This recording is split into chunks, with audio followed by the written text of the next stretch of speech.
সম্মানিত ভাইয়েরা, আল্লাহ তাআলা মানুষ সৃষ্টি করেছেন। মানুষ সৃষ্টি করার পরে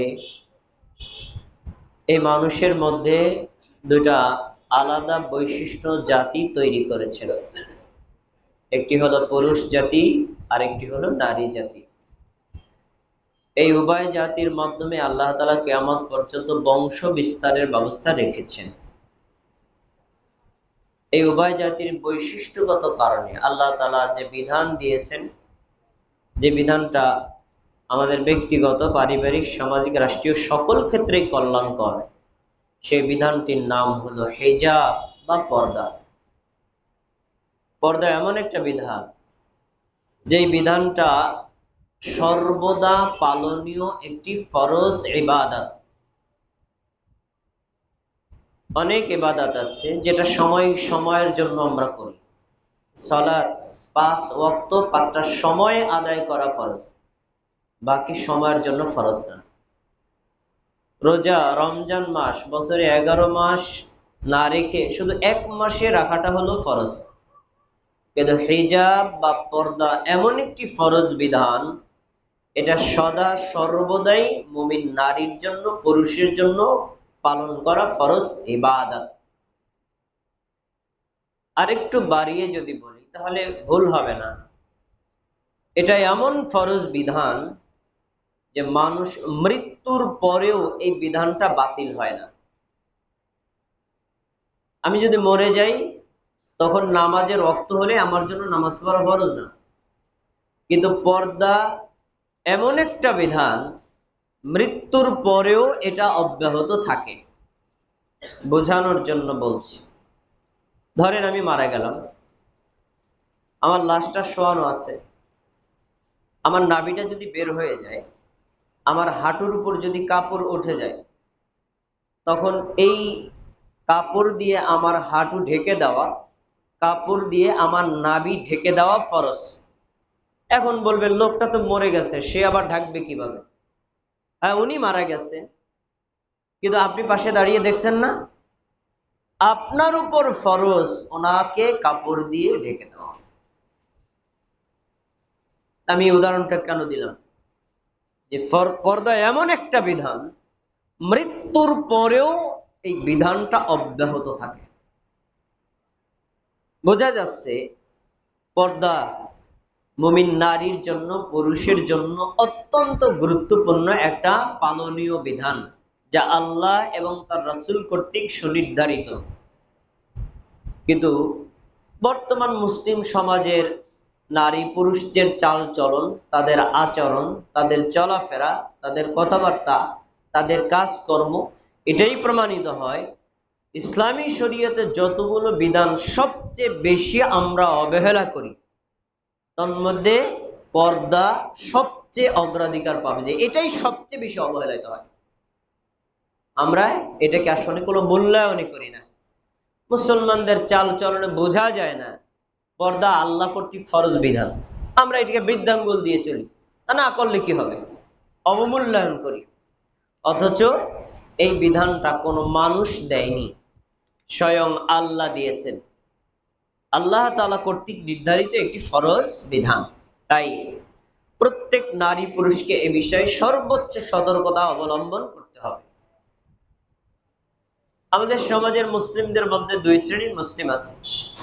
এক শ্রেণীর মুসলিম আছেন আহলুর রায় বা আহলুল ফিকহ, যারা ইমামদের মতামত মেনে চলেন, মাযহাবের অনুসরণ করেন। আরেক শ্রেণীর মুসলিম আছেন যারা আহলুল হাদিস, কোরআন এবং সহিহ হাদিসকে অগ্রাধিকার দিয়ে মেনে চলেন। আহলুল ফিকহ আর আহলুল রায়, তারা আমলগত দিক থেকে, আকীদাগত দিক থেকে কিছু ত্রুটি বিচ্যুত থাকলেও পর্দার ব্যাপারে আহলুল হাদিসদের চাইতে তারা বেশি অ্যাক্টিভ। আমরা অনেক দুর্বল। অনেক ভাইদেরকে দেখা যায় তিনি সহি পদ্ধতিতে সালাত আদায় করেন, রাসূলুল্লাহ সাল্লাল্লাহু আলাইহি ওয়াসাল্লামের দেখানো নিয়ম অনুযায়ী সালাত আদায় করেন, সিয়াম পালন করেন, অন্যান্য আমল করেন, কিন্তু তার স্ত্রী পর্দা করে না, তার কন্যা পর্দা করে না। তিনি নিজেকে ভালো মুসলিম বলে দাবি করেন, কিন্তু তার পরিবারের কার্যক্রম দেখলে এটা আসলে ভালো মুসলিম বলে প্রমাণিত হয় না, যার প্রমাণ আমরা দেখতে পাই দুইটা জায়গাতে।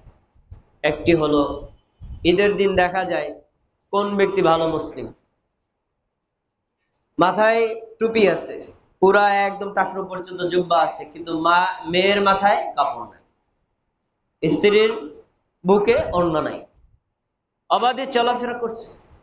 তারা মনে করছে যে ভাই এই সকল পোশাকের বিধান মনে হয় শুধু পুরুষদের জন্য, নারীদের জন্য লাগে না। অথবা মনে করে নিছে এটা সারা বছর লাগে, ঈদের দিন ছাড় আছে, এমনটি অনেকে মনে করেছেন। আর দেখা যায় বিভিন্ন অনুষ্ঠানে আমরা কত বড় আল্লাহর ওয়ালি, অথচ নিজের মেয়ের বিয়েতে, ছেলের বিয়েতে, বিবাহের অনুষ্ঠানে, আনন্দ অনুষ্ঠানে দেখা যায় যে সেখানে নিজের মেয়ে, নিজের কন্যা, নিজের স্ত্রী, নিজের মা, নিজের বোন বেপর্দায় চলছে, আমরা দেখে না দেখার ভান করি, বুঝেও না বোঝার ভান করি। এই যে মানে নপুংসকের মতো চলাফেরা, এটা মুসলিমদের পর্দার প্রতি অবমূল্যায়নের একটা বড় লক্ষণ। অথচ মুসলিম ব্যক্তি শুধু নামাজ, রোজা, হজ, যাকাতের ক্ষেত্রে নয়, বরং হিজাব পালনের ক্ষেত্রে সর্বোচ্চ সতর্কতা অবলম্বন করবে।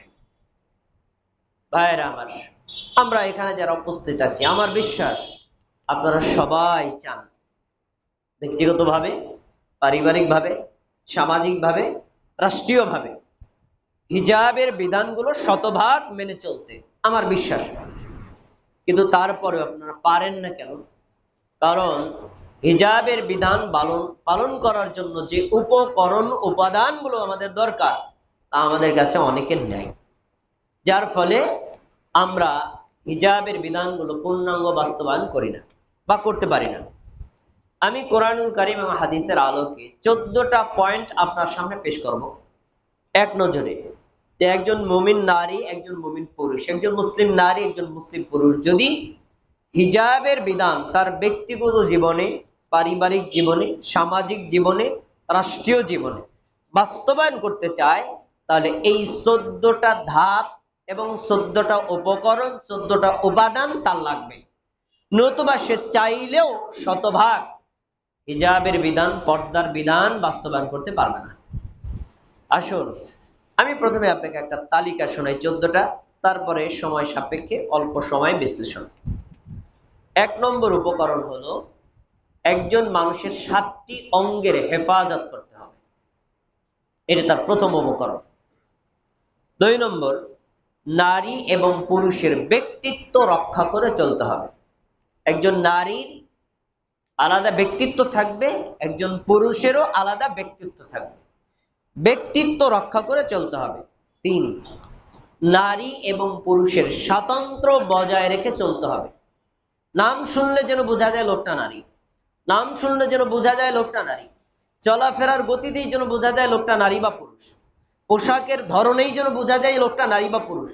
তার পরিচয় দেওয়া লাগবে না আমি নারী, পরিচয় দেওয়া লাগবে না আমি পুরুষ, এরকম স্বাতন্ত্র্য রক্ষা করে চলতে হবে। 4, নারী পুরুষের পোশাকের বিধান পূর্ণাঙ্গ বাস্তবায়ন করতে হবে। পুরুষদেরকে আল্লাহ যতটুকু ঢাকার জন্য বাধ্য করেছেন ততটুকু বাধ্য হয়ে চলতে হবে, নারীদেরকে যতটুকু বলেছেন ততটুকু বাধ্য হয়ে চলতে হবে। পোশাকের বিধান যদি নারী পুরুষ উভয় তার অবস্থার আলোকে বাস্তবায়ন করে, তাহলে পর্দার পূর্ণাঙ্গ রূপ সে পালন করতে পারবে। 5 নম্বর, শক্তিশালী পারিবারিক বন্ধন। পরিবার যদি শক্তিশালী না হয়, পারিবারিক বন্ধন যদি শক্তিশালী না হয়, তাহলে পর্দার বিধানের কমান্ড দেওয়ার কোনো লোক থাকবে না।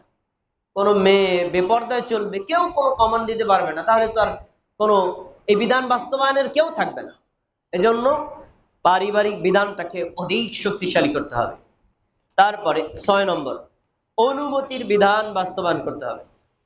আমরা ব্যক্তিগতভাবে থাকি, পারিবারিকভাবে থাকি, যেখানে যে অবস্থায় থাকি, একজন আরেকজনের কাছে প্রবেশ করতে চাইলে অনুমতি নিতে হবে। 7, লজ্জার মূল্যায়ন করতে হবে আর বেহায়ার অপনোদন করতে হবে। কারোর মধ্যে লজ্জা থাকলে তাকে প্রশংসা করতে হবে, লজ্জাহীন মানুষকে তাকে লজ্জা আনার ব্যাপারে আহ্বান করতে হবে, লজ্জাহীন মানুষদেরকে তিরস্কার করতে হবে যে তোমার এই আচরণ, এগুলো থেকে বেরিয়ে আসতে হবে। লজ্জা যখন থাকবে না, বেহায়া যখন সয়লাব হবে, তখন পর্দার কোনো দাম থাকবে না, যেমনটা আমরা বর্তমান সমাজে দেখতে পাচ্ছি। তারপরে আর যুবক এবং যুবতীদেরকে দ্রুত বিয়ের ব্যবস্থা করতে হবে। যদি নারী প্রাপ্তবয়স্ক হয় তাকে বিয়ে দিতে হবে, ছেলে যদি প্রাপ্তবয়স্ক হয় তাকে বিয়ের ব্যবস্থা করতে হবে। এই বিয়ের ব্যাপারে কোনো ধরনের দেরি করা, অবহেলা করা, এটা সমাজে পর্দার অবমূল্যায়ন একটা বড় কারণ। তারপরে 9 নম্বর, বিধবাদের বিয়ের ব্যবস্থা করতে হবে। যে সমাজে একজন বিধবা থাকবে, তার স্বামী মারা গেছেন অথবা স্বামী তালাক পেয়ে গেছেন, এমন হতে পারে, এই মহিলাকে বিয়ের ব্যবস্থা করতে হবে পর্দার বিধান যদি আপনি বাস্তবায়ন করতে চান। তারপরে 10 নম্বর হলো, স্বামী তার স্ত্রীকে রেখে অথবা স্ত্রী তার স্বামীকে রেখে দীর্ঘদিন প্রবাসে বা দূরে থাকা যাবে না। যদি দীর্ঘদিন দূরে থাকে তাহলে ওই সমাজে জেনায় প্রসার ঘটবে এবং পর্দার লঙ্ঘন হবে। 11 নম্বর, বহু বিবাহের প্রশংসা করতে হবে। যাদের শারীরিকভাবে এবং আর্থিকভাবে সক্ষমতা আছে, তারা যদি একাধিক বিয়ে সামাজিকভাবে ইসলামের বিধান মেনে করে, কোনোভাবেই এটাকে নেগেটিভ দৃষ্টিকোণ থেকে দেখা যাবে না, বরং আমরা প্রশংসা করব। আমি পারি না, তুই করেছিস, আলহামদুলিল্লাহ। আমি 2টা মেয়ের দায়িত্ব নিতে সক্ষম না, তুই পারছিস, আলহামদুলিল্লাহ। এভাবে এটাকে নিন্দার দৃষ্টি নয়, বরং প্রশংসার দৃষ্টিতে দেখতে হবে। 11 নম্বর, নারী শিক্ষার বৃদ্ধি করতে হবে। নারীকে কোরআনের শিক্ষা, হাদিসের শিক্ষা, হিজাবের শিক্ষা, ইসলামের শিক্ষায় শিক্ষিত করলে তাহলে তার নিজের মূল্য সে বুঝতে পারবে এবং সেই পর্দার বিধান মেনে চলবে। এরপরে শিক্ষার ক্ষেত্রে অবশ্যই নারীকে আলাদা, পুরুষকে আলাদা, প্রাপ্তবয়স্ক হলে। সহশিক্ষা মুক্ত না করলে পর্দার বিধান সমাজে বাস্তবায়ন করা কোনোভাবেই সম্ভব হবে না। যখনই একজন ছেলে প্রাপ্তবয়স্ক হবে, মেয়ে প্রাপ্তবয়স্ক হবে, তখন তার শিক্ষা প্রতিষ্ঠান থাকবে আলাদা। একান্তই যদি অসম্ভব হয়, প্রতিষ্ঠান এক হলেও ক্লাস কক্ষ আলাদা, এমনটি যদি না হয়, তাহলে প্রাপ্তবয়স্ক থেকেই সে পর্দার বিধান, যে নারী আলাদা, পুরুষ আলাদা, তাদের চলন আলাদা, তাদের স্থান আলাদা, এই শিক্ষা যদি আমরা আগে থেকে দিতে না পারি, তাহলে পর্দার বিধান বাস্তবায়ন করা সম্ভব হবে না। 12 নম্বর, নারী পুরুষের অবাধ মেলামেশার কঠোর প্রতিরোধ করতে হবে। সেটা আমি ব্যক্তিগতভাবে পারি করবো, সামাজিকভাবে পারি করবো, নাহলে রাষ্ট্রীয়ভাবে, রাষ্ট্রের দায়িত্বশীলদের এটা করতে হবে। কোনোভাবেই নারী এবং পুরুষকে অবাধে একত্রে একই জায়গায় বিভিন্ন অনুষ্ঠানে অংশগ্রহণ করতে দেওয়া যাবে না। যদি হয় তাহলে পর্দা কোনোভাবেই পালন করা যাবে না। 14 নম্বর পয়েন্টটা হলো সবচেয়ে বেশি গুরুত্বপূর্ণ, পর্দা লঙ্ঘন আর জেনা প্রসরণ। এই 2টা জিনিস হয় বেশিরভাগ ক্ষেত্রে ব্যক্তিগতভাবে, মানুষের চক্ষুর অন্তরালে। আর মানুষের চক্ষুর অন্তরালে এক কথায় গোপনীয় পাপ থেকে বাঁচার সবচেয়ে সেরা মাধ্যম আল্লাহর ভয়। যদি নারীর মধ্যে, পুরুষের মধ্যে আল্লাহর ভয়, আখিরাতের ভয়, জাহান্নামের ভয় এটাকে জাগ্রত করা না যায়, তাহলে পর্দার বিধান আপনি সামাজিকভাবে, ব্যক্তিগতভাবে, পারিবারিকভাবে কোনোভাবেই কোনোদিন বাস্তবায়ন করতে পারবেন না। এজন্য আমাদের বেশি বেশি আল্লাহকে ভয় করতে হবে, আখিরাতকে ভয় করতে হবে, জাহান্নামকে ভয় করতে হবে, নিজের কর্মফলের ভয় করতে হবে। যদি আমরা এই 14টা পয়েন্ট আমাদের সকল ক্ষেত্রে বাস্তবায়ন করা সম্ভব হয়, তাহলে আমাদের সমাজটা হবে একটি ইসলামী সমাজ, ইমানি সমাজ, চক্ষু হেফাজতের সমাজ, লজ্জাস্থান হেফাজতের সমাজ, আর জেনা প্রতিরোধের একটা সমাজ। এই 14টা পয়েন্ট আমাদের সকলের মূল্যায়ন করতে হবে। আল্লাহ আমাদের তৌফিক দান করুন।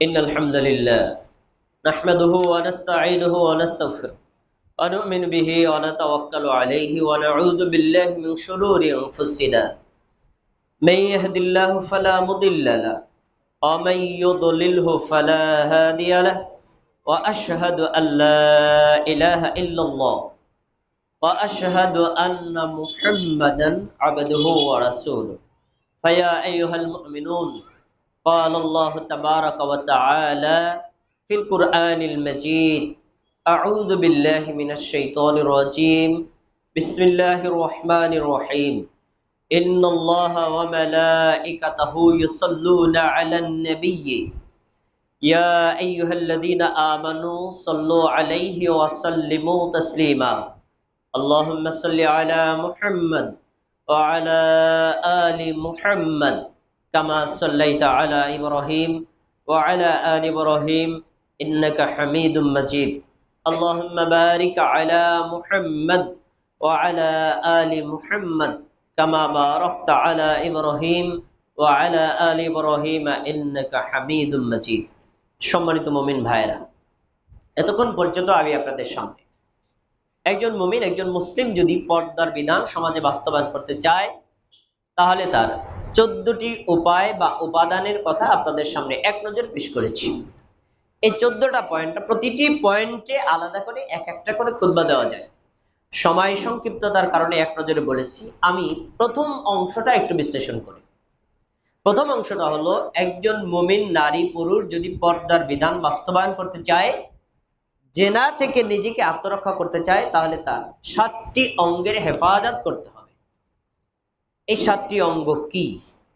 এই 7টি অঙ্গ, প্রথম হলো 2টা চোখ, চোখের হেফাজত করা। 2 নম্বর হলো 2টা কান, কানের হেফাজত করা। 3 নম্বর হলো জিহ্বা বা ঠোঁট, মুখের হেফাজত করা। 4 নম্বর হলো হাত, 2 হাতের হেফাজত করা। 5 নম্বর হলো 2 পা, পায়ের হেফাজত করা। 6 নম্বর হলো কলব, অন্তর, মন, এটাকে হেফাজত করা। 7 নম্বর হলো লজ্জাস্থানের হেফাজত করা। এই 7টি অঙ্গ যদি কোনো নারী, যদি কোনো পুরুষ ইসলামের বিধান অনুযায়ী হেফাজত করে, তাহলে সে জেনায় লিপ্ত হবে না, তার দ্বারা পর্দার বিধান লঙ্ঘন হবে না। এই 7টা বিধানের কথা আল্লাহ তাআলা কোরআন মাজিদও বলেছেন, আর নবী সাল্লাল্লাহু আলাইহি ওয়াসাল্লাম হাদিসেও বলেছেন। সূরা নিসা 30 নম্বর আয়াত খুলে দেখেন, আল্লাহ কি বলছেন? কুল লিল মুমিনিনা ইয়াগুদ্দু মিন আবসারিহিম ওয়া ইয়াহফাযু ফুরুজাহুম যালিকা আযকা লাহুম ইন্নাল্লাহা খাবীরুম বিমা ইয়াসনাউন। নবী, তুমি পুরুষ মুমিনদেরকে বলো তারা যেন তাদের চক্ষুকে নিম্নগামী করে রাখে পরনারী থেকে। ঘর থেকে বের হয়েছেন, রাস্তায় যদি কোনো বেপর্দা নারী দেখেন, তখন দেখার পরেই আপনার চক্ষু নিচে চলে যাবে। প্রথমবার দেখেছেন, এই দেখাটা আপনার জন্য অনুমোদিত। যদি এটাও বন্ধ করে, রাস্তায় চলাচল করা যাবে না। তাহলে প্রথম কাজ কি? নিজের চক্ষুকে হেফাজত করা। এরপরে ওয়াহফাজু ফুরুজাহুম, তারা যেন তাদের লজ্জাস্থানের হেফাজত করে। লজ্জাস্থানের হেফাজত মানে স্বামী তার স্ত্রী ব্যতীত, স্ত্রী তার স্বামী ব্যতীত অন্য কোনো জায়গাতে কারোর সাথে ব্যবহার করা যাবে না। এরপরে আল্লাহ বলছেন যে যালিকা আযকা লাহুম, যারা চোখের হেফাজত করে, যারা লজ্জাস্থানের হেফাজত করে, তাদের পরিশুদ্ধতার জন্য, পবিত্রতার জন্য এটাই সবচেয়ে সেরা মাধ্যম। তারপরে আল্লাহ সতর্কতার একটা জাল দিয়েছেন। আল্লাহ বললেন চোখের হেফাজত করতে, আল্লাহ বলছেন লজ্জাস্থানের হেফাজত করতে। চোখ যদি তুমি হেফাজত না করো, লজ্জাস্থান যদি হেফাজত না করে গোপনে করো, জেনে রাখো ইন্নাল্লাহা ইয়ালামু বিমা ইয়াসনাউন, তারা গোপনে প্রকাশ্যে যা করে সব জানে কে? আল্লাহ। আমার চোখ আপনি ফাঁকি দিতে পারবেন, কিন্তু আল্লাহর চোখ ফাঁকি দেওয়ার সুযোগ কারো নাই। তারপরে পরের আয়াতে আল্লাহ তাআলা আবার নারীদেরকে বলেছেন, হে নবী, মুমিন নারীদেরকে বলুন তারা যেন তাদের চক্ষুকে পরপুরুষ থেকে নিম্নগামী করে রাখে, নিজেদের লজ্জাস্থানের হেফাজত করে। তারপরে তারা যেন তাদের বুকের উপর একটা ওড়না দিয়ে চলাফেরা করে, তারা যেন তাদের সৌন্দর্য প্রকাশ না করে। তারপরে তারা রাস্তায় চলাচল করার সময় যেন তাদের নিজের গোপন সৌন্দর্য প্রকাশ না করে। এরপরে বলেছেন যদি কোনো অন্যায় হয়ে যায়, তারা যেন আল্লাহর কাছে তাওবা করে। এখানে 30তম আয়াতে আল্লাহ তাআলা পুরুষদেরকে 2টা আদেশ করেছেন, চোখ আর লজ্জাস্থানের হেফাজত। 31তম আয়াতে আল্লাহ তাআলা নারীদেরকে 6টা আদেশ করেছেন। তাহলে এখান থেকে আমরা একটা সমীকরণ বের করতে পারি। সমীকরণটা হলো এই: পর্দার বিধান যদি বাস্তবায়ন করতে চান আর জিনা থেকে যদি আত্মরক্ষা করতে চান, একজন পুরুষ তার নিজেকে যতটুকু সতর্ক রাখবে, একজন নারীকে তার চাইতে 3 গুণ বেশি সতর্ক হতে হবে। কারণ পর্দা লঙ্ঘনটা মূলত শুরুই হয় নারীদেরকে দিয়ে। এজন্য নারীদেরকে পর্দার বিধান পালনের ক্ষেত্রে সর্বোচ্চ সতর্কতা অবলম্বন করতে হবে। ভাইয়েরা আমার, এখান থেকে আমরা দুইটা জিনিস পেলাম, একটা হলো চোখের হেফাজত, আরটা হলো লজ্জাস্থানের হেফাজত। চোখ এমন একটা বিষয়, ইসলামী শরীয়তের বিধানগুলো এমন যে এটা মানব চরিত্রের সাথে সামঞ্জস্যশীল। মানুষ যে গতিতে চলে এই গতি অনুযায়ী আল্লাহ তাআলা ব্যবস্থা দিয়েছেন। দেখেন, একজন মানুষের পক্ষে হঠাৎ করে একজন নারীর সাথে জেনায় লিপ্ত হওয়া কোনোভাবেই সম্ভব না। ওই নারী যদি পতিতা নারীও হয়, তারপর আপনি করতে পারবেন না। কি করতে হবে? আপনাকে 7টা-6টা ধাপ অতিক্রম করতে হবে। প্রথমে চোখে দেখে ভালো লাগবে, চোখ জেনায় লিপ্ত হওয়ার বড় অস্ত্র, তাই চোখকে হেফাজত করতে হবে। তারপরে হয়তো তার সাথে আপনি কথা বলবেন, কানে ভালো লাগবে, এই যে আপনার দ্বিতীয় স্তর, এই জন্য কানের হেফাজত করতে হবে। তারপরে হয়তো আপনি তার সাথে কথা বলবেন, তার ভাষা আপনার ভালো লাগবে, অথবা আপনার ভাষা তার কাছে ভালো লাগবে। এই যে এটা হলো আপনার জিহ্বার জেনা, যেটাকে জিহ্বাকে আপনাকে হেফাজত করতে হবে, মুখকে হেফাজত করতে হবে। তারপরে মানুষ অতিক্রম করে হাত, যখন চোখ দিয়ে দেখে, কান দিয়ে কথা শোনে, মুখ দিয়ে কথা বলে, তারপরে তাকে হাত দিয়ে স্পর্শ করে। তার মানে জেনার চতুর্থ স্তর হলো কি? হাত দিয়ে স্পর্শ করা। রাসূল সাল্লাল্লাহু আলাইহি সাল্লামের বৈশিষ্ট্য একজন স্ত্রী উল্লেখ করেছেন, আন্না নবী সাল্লাল্লাহু আলাইহি সাল্লাম মা মাসসা রাসূলুল্লাহ সাল্লাল্লাহু আলাইহি সাল্লাম বিয়াদিহি, আল্লাহর নবী তার নিজের হাত দিয়ে কখনো জীবনে পরনারীকে স্পর্শ করেননি। তাহলে আল্লাহ রাসূল সাল্লাল্লাহু আলাইহি সাল্লাম হাতকে কিভাবে হেফাজত করেছেন একটা দৃষ্টান্ত তার স্ত্রী দিলেন। আমাদেরকে এইভাবে হেফাজত করতে হবে। একজন নারীর সাথে কি আপনি বেচা কেনা, কথাবার্তা, কাজকর্ম, পণ্য লেনদেন করতে পারবেন? হ্যাঁ পারবেন। যখন পণ্যটা দিবেন এভাবে দিবেন, এভাবে আপনি ধরবেন এই মাথায়, সে ধরবে ওই মাথায়, ধরার সময় যেন হাতে হাতে স্পর্শ না লাগে। এটা ইসলামী শরীয়ত, এটা হলো হাতের হেফাজত। এইভাবে আপনার হাতকে হেফাজত করতে হবে। কোনো সময় পরনারীকে হাত দিয়ে স্পর্শ করা যাবে না, করলে এটা চতুর্থ স্তরে জেনা হবে। তারপরে মানুষ কোন স্তরে যায়? পা দিয়ে হেঁটে তার সাথে দেখা করার জন্য যায়, এটা জেনার পঞ্চম স্তর। পা দিয়ে হেঁটে যায়, না হলে তো তার সাথে আপনি জেনা করতে পারবেন না। এরপরে মানুষ অন্তর দিয়ে প্রত্যাশা করে, ভালো লাগে, পছন্দ হয়, ভালোবাসে, অন্তর দিয়ে তাকে কাছে কামনা করে, এটা হলো ষষ্ঠ স্তর। এই 7টা স্তর যখন নারীর দ্বারা সংগঠিত হয়, পুরুষের দ্বারা সংগঠিত হয়, তখনই তার দ্বারা সরাসরি জেনা লজ্জাস্থান দেওয়া সম্ভব, নতুবা কোনোভাবেই সম্ভব না। তাহলে ইসলামী শরীয়ত 7টি জায়গাতে ব্যারিকেড দিয়েছে। চোখ হেফাজত করো যেন জেনার কাছে না যাও, কান হেফাজত করো যেন জেনার কাছে না যায়, মুখ হেফাজত করো যেন জেনার কাছে না যায়, তোমার হাত হেফাজত করো যেন জেনার কাছে না যায়, তোমার পা হেফাজত করো যেন জেনার কাছে না যায়, তোমার অন্তর হেফাজত করো যেন জেনার কাছে না যায়। এই 6টা বিষয় যখন হেফাজত হবে, তখন তার লজ্জাস্থান অটোমেটিক হেফাজত হবে। এই লজ্জাস্থান দিয়ে জেনা সংগঠিত হবে না। কিন্তু বড় কষ্টের বিষয়, বর্তমান আমাদের সমাজের চালচলন, কথাবার্তা, কাজকর্ম, উঠা বসা, আর সবচেয়ে ভয়ঙ্কর অস্ত্র হচ্ছে মোবাইল। এই মোবাইলের মাধ্যমে আমরা মানে চোখের জেনা, আমরা কানের জেনা, আমরা মুখের জেনা, আমরা অন্তরের জেনা, এইগুলোর অস্ত্র বানায় নিছি, যার ফলে মোবাইল আমাদের বড় অস্ত্র, এরপরে আমাদের হাত, তারপরে আমাদের অন্তর, তারপরে আমাদের লজ্জাস্থান গিয়ে কাজ করে। তাই আমরা যদি এই 7টি অঙ্গের হেফাজত করতে পারি, তাহলে আমাদের ব্যক্তিগত জীবনে, পারিবারিক জীবনে, সামাজিক জীবনে আমরা প্রত্যেকে আল্লাহর বড় একটা ফরজ বিধান হিজাব বাস্তবায়ন করতে পারবো। আর হিজাব বাস্তবায়ন করা এটা মানুষের আত্মিক পরিশুদ্ধতার মাধ্যম, সামাজিক পরিশুদ্ধতার মাধ্যম, আর ব্যক্তিত্ব রক্ষার একটা বড় মাধ্যম। এগুলো থেকে যদি আমরা হেফাজত করতে পারি, ইসলামী শরীয়তের বিধান আমাদের প্রত্যেকের জীবনে, বিশেষ করে পর্দার বিধান পালন করা সম্ভব হবে। আর জেনা নামক ভয়ঙ্কর পাপ থেকে আমরা সকলে আত্মরক্ষা করতে পারবো। আল্লাহ রাব্বুল আলামিন আমাদের সবাইকে জেনা নামক ভয়ঙ্কর পাপ থেকে বেঁচে থাকার তৌফিক দান।